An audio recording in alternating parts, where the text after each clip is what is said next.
Hello everyone and welcome back to Paul Luther's adventures in the Oubliette Cathedral in eternal darkness. Last time we started exploring the cathedral in a rather suboptimal fashion, and now we have opened a way deeper into the catacombs. I wonder what devilry we'll find down here.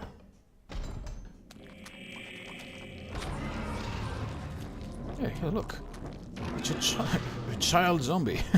What the hell, man? I didn't expect that. Let's chop it up.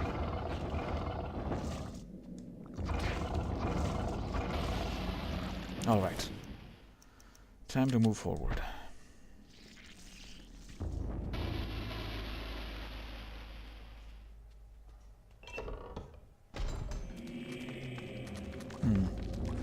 More of these blue monsters.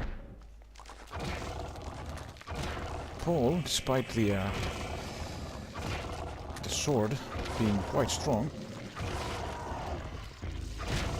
still has quite a bit of difficulty chopping the heads off the zombies. That's because the idiot, rather, he's not an idiot actually, he's just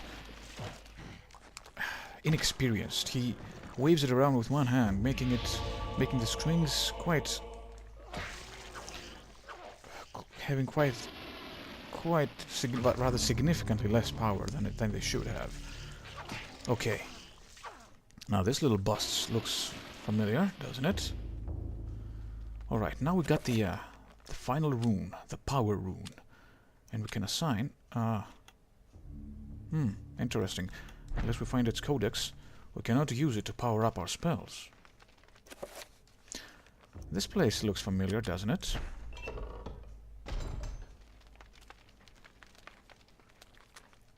As well it should.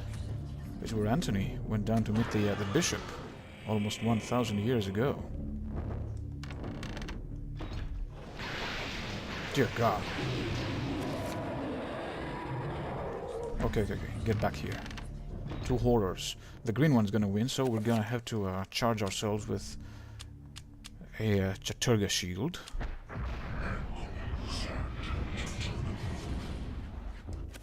And enchant our sword.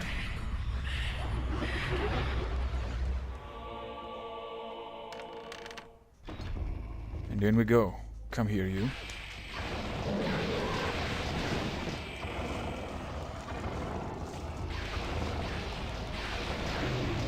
There we go.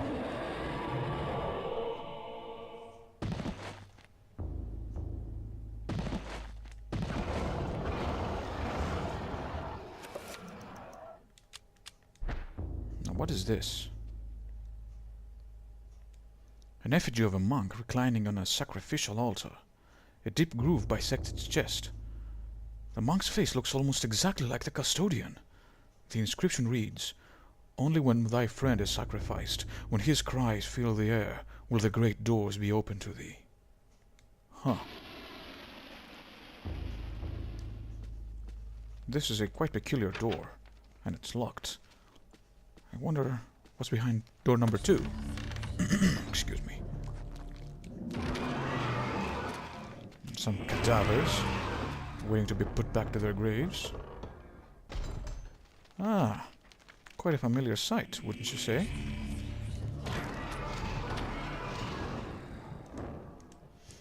As further proof of the heresy within this dark cathedral, a table bears arcane documents. Diagrams and sigils pertaining to demonic craft are scattered across the recently used table. As opposed to the non-existent religious items that should be in the church, we have quite a few and well-used documents of demonic nature. Arcane documents and treatments of the demonic arts. Paul daren't touch them for fear of the taint of evil. He doesn't have any fear of touching the Tomb of Eternal Darkness, though, does he? Alright, let's recast our shield. Because I don't know what awaits us behind this door. This shelf appears to be recessed into the wall, not quite as flush as the others in the room. Almost as if it could slide inward? Let's push it, Paul. You see, the pressure plate mechanism has been removed. Oh, hello. Sit down, you.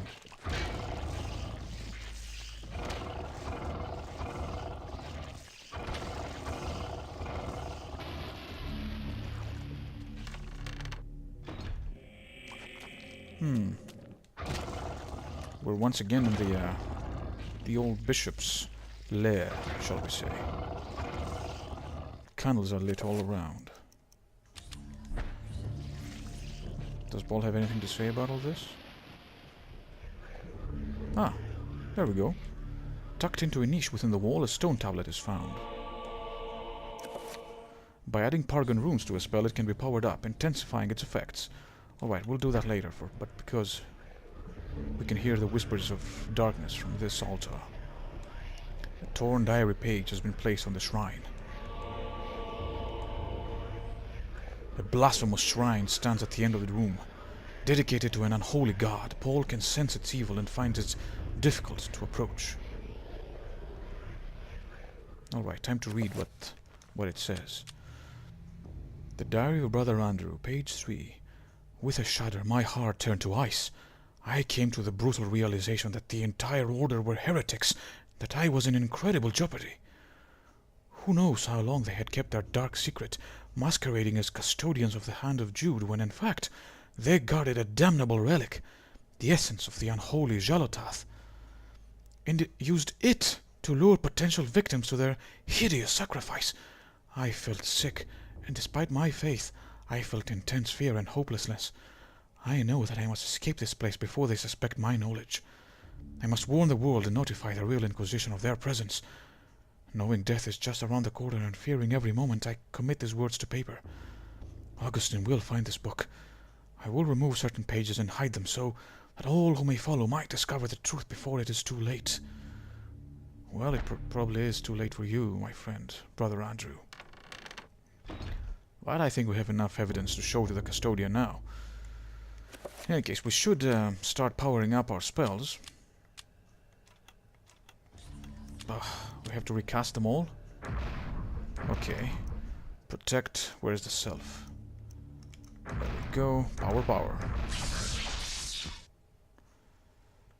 What else? Area. Dispel. Netflix. Where is it? There we go. Power. Dispel magic. Recover. I think it's... Absorb area? Oh, that's reveal invisible, okay. What is the enchantment for recover? Yes, enchant item, and this is... Narokath and Santak, okay. So. Power, Santak, and... Narokath. There we go, recover. And let's also do the enchant. Project item. Where is it? There it is. Alright, now to assign them. This is quite the busy work, I know. Sorry about this. But we're almost done. Let's assign the enchant item spell as well. Alright. Reveal invisible. And dispel magic and shield.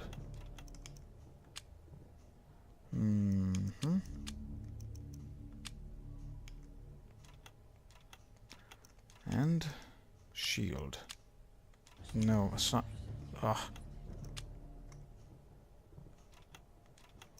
I didn't do it. This is the self. Power. With the squiggly thing. There we go. Shield. No, this shield. There we go. I think we're ready to go. Time to go to the custodian. No time to waste. We've wasted enough time as it is.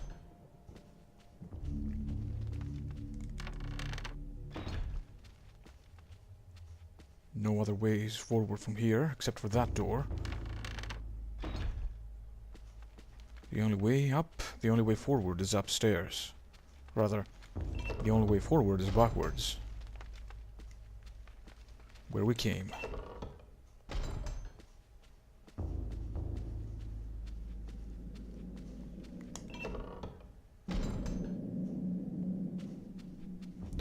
Despite the aged, quote-unquote, graphics, the game does have some very interesting fogging effects, which add quite a bit of atmosphere in some scenes, wherever they are. Wherever the fog is present, anyway. What? Why did the perspective change? It unnerves me when something like this happens. I half expect something to jump out at us. You're tired, Paul? Too bad. Still have a ways to go.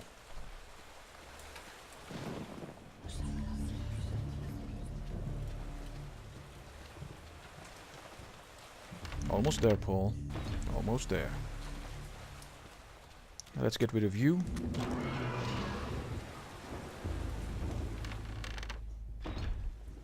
Up the stairs and we're there. Hello, my friend. I've missed you. Brother Andrew suspected Augustine all along.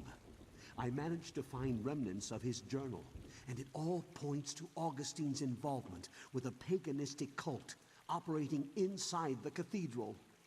Aye, the cathedral's dark secret has been uncovered. I too suspected this, but was too afraid to act. Augustine himself is a heretic. He has covered his tracks well, claiming that the sacred relic, the Hand of Jude, was stored here. He had those who came to see it murdered. The Hand of Jude never existed. And with that realization, the trap closes, brother. My days here are numbered. I awoke to find this cruel dagger placed upon my pillow this morn. It can only mean one thing. I know too much, and they are moving to silence me. I can only hope that what little faith I have left is enough to save my soul. Please, take this thing away from me. Its very sight troubles me to no end. May your faith protect thee, Brother Luther, for that's all you have.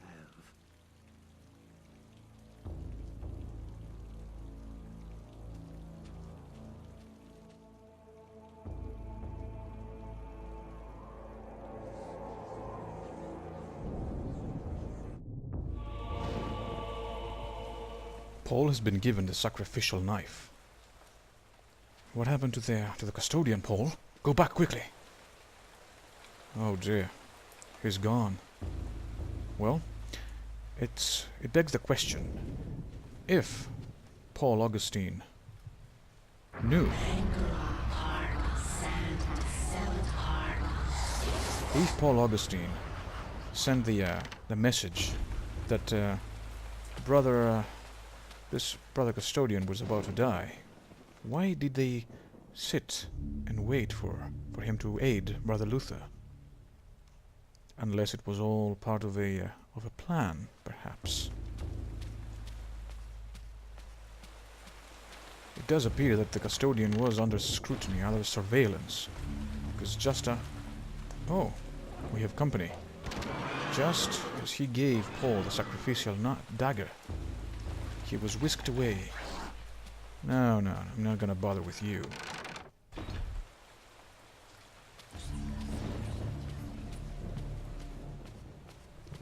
So now it's time to go back deep in that catacomb and use the dagger on that unnervingly accurate relief of the custodian. Okay. We got more company. It's as if these monsters don't want us to uncover the truth. Oh, crap. No, no, no, no, no, no. And I think I have it empty. Damn it. Hopefully it doesn't teleport me away. Die. There we go.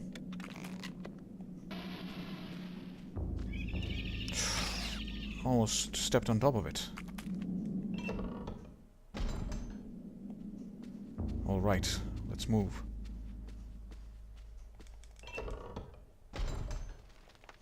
Almost there. Out of my way, corpse.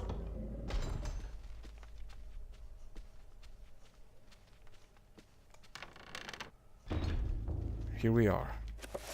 Us versus the Bone Thief. Bone Thief sword interface results in one headless and chopped up Bone Thief. Always good to have a sword on your side. Alright. Now it's time to use a knife, but before we do, let's check what it says about it. An ornate, long-bladed knife used to sacrifice humans.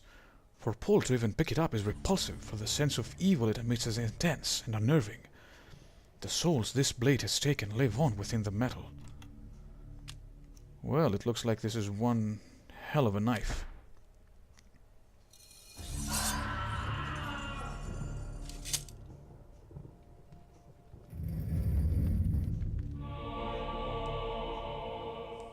The monk in the effigy has been sacrificed. A dagger protrudes from a deep groove within its chest. The echoes of his screams still reverberate in Paul's ears. What did we do?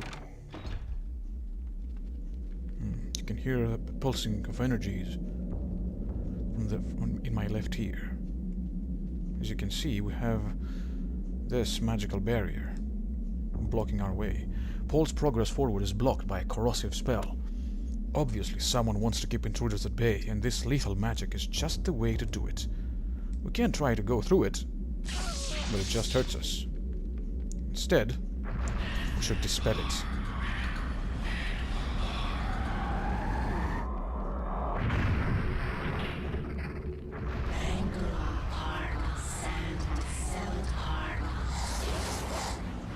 We should recover our health as well. That's the way. Now, this is an interesting place. What was that barrier protecting?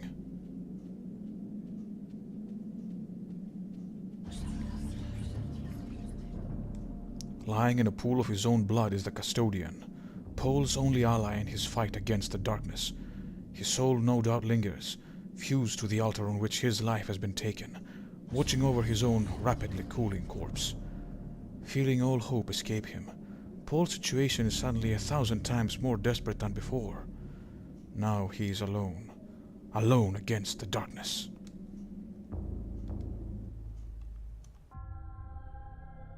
You are a clever man, Brother Luther. Wanting answers to clarify your new position as fugitive, you seek them out, and this is what you find. Tell me, what does a man such as yourself think of when he finds a viper's nest of heresy? When he finds the very source of corruption? I think of irony. Irony of what you, masquerading as a member of the Inquisition, stand for. And that you stand for evil. Evil is merely a perspective which no longer concerns me, Luther. You will be executed in the most painful manner imaginable. After we have broken your frail body and mind in the name of our true Lord, Ulyoth!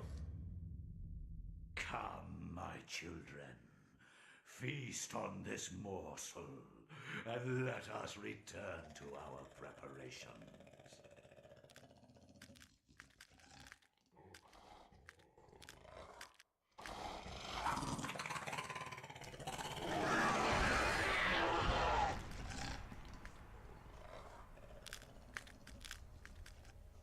It's time to protect ourselves again, it seems. Accursed beings. As you can see, the shield protects you from the Bone Thief's attempts at taking over your body.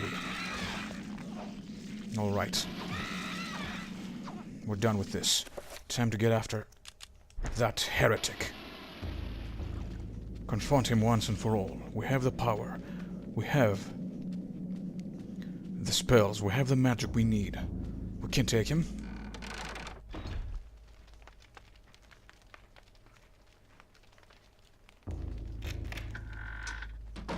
Yes, thank you for opening the way for us. I bet he doesn't expect us to be alive after that.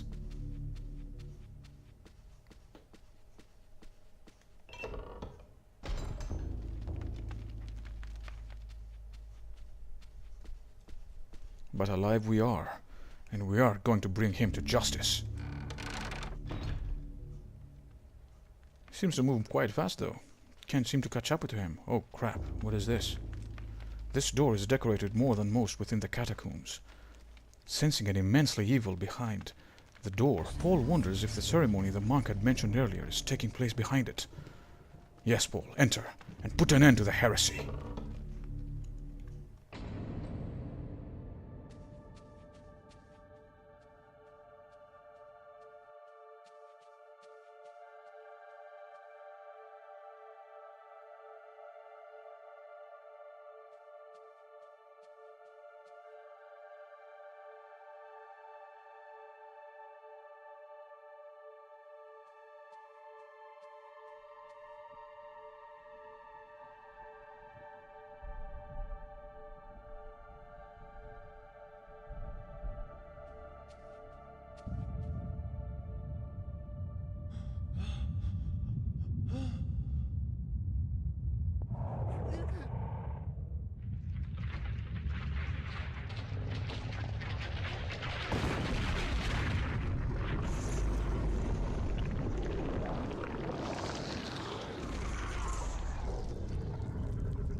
This is the one that seeks to do combat with me. Your task, my liege and greater guardian, is to guard this place. Do not worry about this worm. His kind yelps in terror at the sight of your mightiness. We will dispose of him ourselves.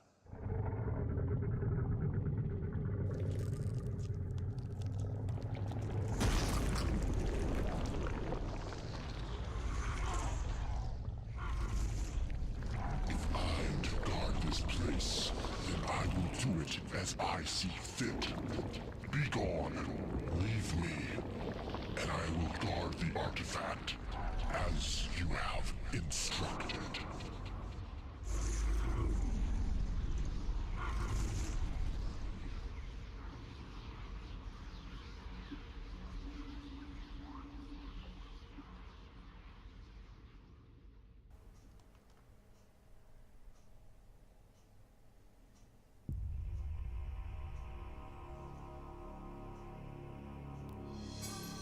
Alex has found a note from Edward. Well, it seems that Paul wasn't able to bring the bishop to justice. He didn't have a hope, since the bishop was in reality Pius Augustus. We'll see what the note from Edward is, and what else we can find in the house now. Next time. Till then, like, subscribe, push that notification button so that you know when the next video is out. And take care.